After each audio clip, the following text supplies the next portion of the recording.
Yo, salut les épongeurs de canard WC, bienvenue sur la clinique et bienvenue dans cette nouvelle vidéo qui aujourd'hui sera consacrée à Monday Night Raw qui a eu lieu hier soir. Comme toujours, on en profite pour faire un petit coucou et saluer tous les nouveaux abonnés et leur souhaiter bien entendu la bienvenue sur la chaîne. Et sans plus attendre, on va se lancer dans le vif du sujet avec ce deuxième Monday Night Raw après WrestleMania 36. Alors comme à chaque fois que je fais des petites reviews comme ça des shows télé, je vais me concentrer sur le plus important que j'ai aimé ou pas aimé. Pour tout ce qui est secondaire ou voilà qui était sans plus, on le laisse à la trappe et on va pas se faire chier avec. La première chose avant de rentrer dans les détails de Raw qu'on peut dire, c'est que semaine après semaine, on se rend compte que les catcheurs commencent à prendre le pli de ce catch à huis clos. Nous aussi en tant que spectateurs, on commence à un petit peu s'habituer, ce qui n'est pas forcément une bonne chose parce que objectivement, si tu montres ça à quelqu'un, les gens vont se dire putain mais c'est irregardable.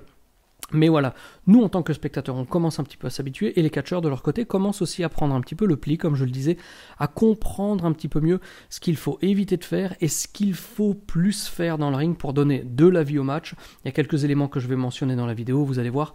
Donc on va de l'avant et puis on essaye un peu de se distancer de ce poids de catch à huis clos qui est quand même très compliqué à gérer, et finalement on s'en sort plutôt à bon compte, et on va voir maintenant donc dans les détails qu'est-ce que ça donne. La promo de début je l'ai bien aimée, la promo entre Drew McIntyre et Zelina Vega accompagnée de Andrade, parce que une chose assez peu courante, c'est peut-être même une première, il faudra voir, eh bien, on intègre le passé NXT des deux catcheurs dans leur storyline du main roster à Raw. Parce que pour info, on va rappeler que Andrade a battu Drew McIntyre lors du NXT TakeOver Houston en novembre 2017, qui était d'ailleurs, je crois, le premier ou le second War Games, c'était dans le week-end du Survivor Series. Donc il y a une histoire très ancienne, plus de 2 ans et demi d'histoire, qui est réintégré comme ça dans cette storyline, et moi ça m'a bien plu parce que c'était différent et c'était plus vrai. Cette promo elle va engendrer un match entre les deux mecs en fin de show, mais on y reviendra un petit peu plus tard. Asuka ensuite contre Ruby Riott,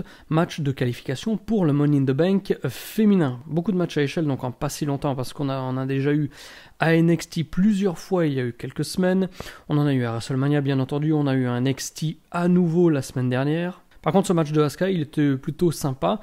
Un chouïa trop long, j'ai trouvé, mais j'ai beaucoup aimé, comme d'habitude, Asuka, parce qu'elle fait que parler pendant ses matchs, et même si on comprend que dalle, elle parle en japonais, c'est pas la première fois que je le dis, je le répète, c'est très divertissant, et elle prend le pli de ce qu'on a déjà mentionné plusieurs fois, c'est-à-dire que les catcheurs qui créent l'interaction, qui parlent, qui trash-talk leur adversaire, qui disent des conneries, etc. Eh bien, ça ajoute de la vie et ça crée surtout, c'est pas que ça ajoute parce qu'il n'y a pas de vie sans ça. Donc ça crée de la vie dans leur match et c'est très divertissant. Aleister Black contre Oney Lorcan, qui suite à ça d'ailleurs tweeté, je crois, Got my ass beat on Raw en majuscule comme ça, enfin son compte Twitter il est assez marrant. Aleister Black comme d'hab qui remporte le match suite au Black Mass. Le match était moins long que celui de la semaine dernière contre Apollo Crews, parce que la semaine dernière là on était à combien, 20 minutes, non presque une demi-heure. Là c'est qu'une petite dizaine de minutes, un chouïa moins. C'est une durée de match qui correspond plus à ce qu'il faut faire avec Aleister Black si on veut continuer à le pusher d'un côté et en même temps à lui donner des oppositions légitimes, des fortes oppositions qui lui permettent de vraiment montrer que c'est un catcheur qui dépasse le catcheur de squash et qu'il arrive à se mesurer à des grands noms, ou en tout cas des mecs déjà établis, soit de Raw, de SmackDown, voire de NXT, en l'occurrence c'était le cas aujourd'hui. Par contre, ça ne doit pas être plus long, donc c'était top. Promo de Becky Lynch qui nous dit des trucs qui sont pas très intéressants, j'ai l'impression qu'elle a toujours le même discours depuis plusieurs semaines, donc moi elle m'endort un petit peu. Le seul fait intéressant, si mes souvenirs sont bons, c'est qu'elle a dit qu'elle allait challenger la catcheuse qui remporterait le Money in the Bank féminin. Donc ça veut dire qu'elle va pas attendre qu'elle se fasse challenger ou surprendre ou autre, donc elle va aller au devant des emmerdes, vous voyez ce que je veux dire. Donc ça c'est plutôt positif, si j'ai bien compris le truc. Shayna Clockfuck contre Sarah Logan, match aussi de qualification pour le Money in the Bank féminin, remporté par Shayna Baszler en quelques secondes, quelques dizaines de secondes. Elle tabasse des coups de pied dans le bras de son adversaire et l'arbitre ordonne la fin du match. Jusque-là, rien de particulier. Sauf que le ring announcer, il nous dit que le vainqueur, la vainqueur, c'est Sarah Logan. La confusion générale, à peu près à tous les niveaux. J'ai pas trop capté d'où il a sorti ça le mec. Soit il a fait un lapsus et voilà sa langue a fourché, soit il a vraiment mal compris, il a peut-être perçu, même si ça n'a pas été annoncé par l'arbitre, il a peut-être pensé que c'était tout simplement une disqualification parce que Shayna Baszler s'est acharnée ou elle n'aurait pas dû faire quelque chose, même si il n'y a rien qui vaudrait une disqualification. Donc assez bizarre. Un bon petit botch, voilà, ça va finir dans Botchamania, rien de bien méchant. Et Shayna Baszler qui est maintenant officiellement qualifiée pour le Money in the Bank féminin du mois prochain. Ça faisait longtemps qu'on n'était pas retombé dans la piscine de chiasse de manque de logique de la WWE. Promo de Seth Rollins, on verra aussi en fin de show comment ça se traduit, mais promo de Seth Rollins qui parle de sa défaite à WrestleMania, blablabla, blablabla. Rien de bien intéressant, si ce n'est le col de sa veste en fourrure comme ça. Moi j'aime bien. Mais sinon, ce Seth Rollins là qui déblatère toujours les mêmes trucs, comme dirait Sepp. Ah oui, Sepp Blatter, vous connaissez pas? Il va finir dans le main event et il va commencer une feud avec Drew McIntyre, bien qu'il ait perdu à WrestleMania. Bon, on va en reparler dans quelques instants. Austin Theory qui bat Tozawa dans un match qui a duré je ne sais plus combien de minutes. C'était un bon petit match bien sympa. Par contre, what the fuck, Jerry Lawler.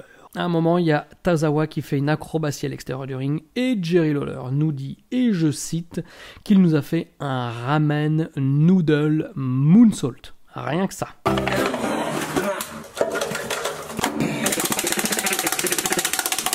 Alors oui, je sais que c'était sa gimmick, mais c'était dans les années 90 de toujours tracher tout le monde au micro, même dans le ring, il y avait des matchs où il avait le micro dans les mains, où il disait des choses absolument horribles, mais ces choses, elles ne peuvent plus être diffusées à la télé en 2020, malheureusement. Enfin, quand je dis malheureusement, c'est malheureusement pour lui, il a pas capté la bascule que les choses qu'il disait il y a ne serait-ce que 10 ou 15 ans, ce qui montre un petit peu la tendance de fragilisation du monde de manière générale, mais ça c'est un autre sujet.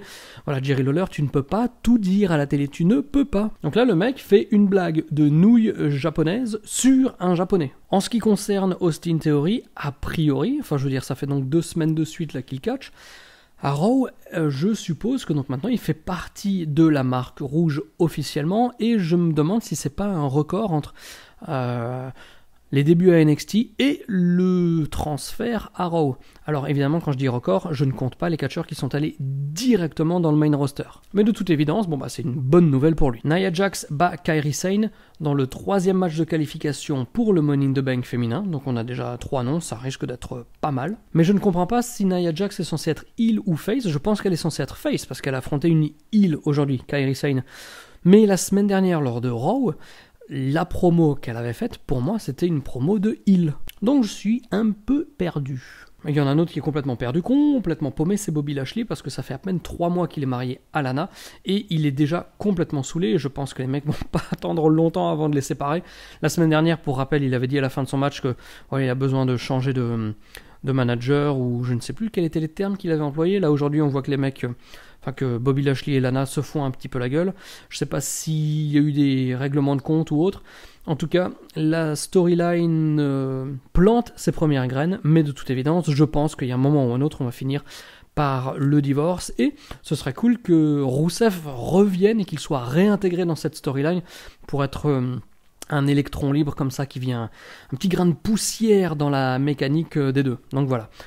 Rien d'autre à signaler, les deux vont se séparer dans 2 semaines ou dans 6 mois, on ne sait pas, mais au moins on est lancé sur une storyline long terme. Viking Raiders qui battent Ricochet et Cedric Alexander. Je dois dire que j'aime plutôt bien cette équipe de Cedric et Ricochet. Parce que je me dis, après tout, pourquoi pas. En plus de ça, ils ont un point commun, ce sont 2 catcheurs qui ont été pushés pendant suffisamment peu de semaines pour qu'on ne puisse même pas savoir si le push peut marcher.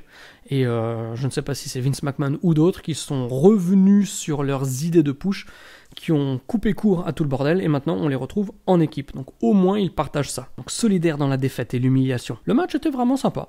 En plus il a duré, c'était 1 quart d'heure, mais par contre il y a eu un gros botch sur le finish. Ils ont essayé, les Viking Raiders, de faire leur finish, ça a complètement foiré, ils ont quand même fait le pin juste après. Je suis d'habitude pas trop d'avis de retenter quelque chose qu'on vient de faire et qu'on a raté, mais là en l'occurrence c'était le finish qui amenait vers le compte de 3, donc là je pourrais transgresser ma petite règle en disant bon bah voilà, on a raté, on embrasse le truc, on dit bon putain j'ai raté, je refais là, je veux refaire pour gagner, on le refait, on porte le truc correctement, on gagne le match, on rentre à la maison, tout le monde est content. Drew McIntyre qui bat Andrade, match qui n'était a priori pas pour le titre, si mes souvenirs sont bons. Bon petit match, qui est la conséquence donc de la promo d'ouverture de show. Et après le match, voilà, l'illogisme, la WWE push maintenant officiellement Seth Rollins qui intervient et qui casse la gueule de Drew McIntyre pour lancer leur rivalité qui va a priori les mener à un match de championnat lors de Money in the Bank. Donc on retombe dans les travers de la WWE qui ont éclaboussé de manière spectaculaire l'année 2019. On perd, on gagne, ça n'a aucune importance. Rollins a perdu à WrestleMania et maintenant il est aspirant numéro 1 au titre de Drew McIntyre. Allez comprendre les amis. Donc dans ce Raw, qu'est-ce qu'on peut retenir?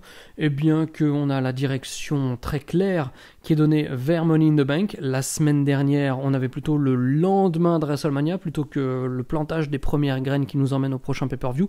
C'est maintenant chose faite. Donc la seule chose qu'on peut se dire maintenant, c'est de voir comment ça va évoluer dans les semaines à venir. On va voir la semaine prochaine aussi les autres matchs pour les Money in the Bank masculins. Mais en tout cas, il n'y a pas de choses absolument horribles ou de piscine de chiasse. Donc c'est surtout là-dessus que je vais conclure la vidéo car c'est un point positif. Et d'ici la prochaine vidéo, comme d'habitude, les amis, n'oubliez pas de garder la santé, de regarder du catch 24h sur 24, ainsi de suite et ainsi de suite. Allez, bye bye.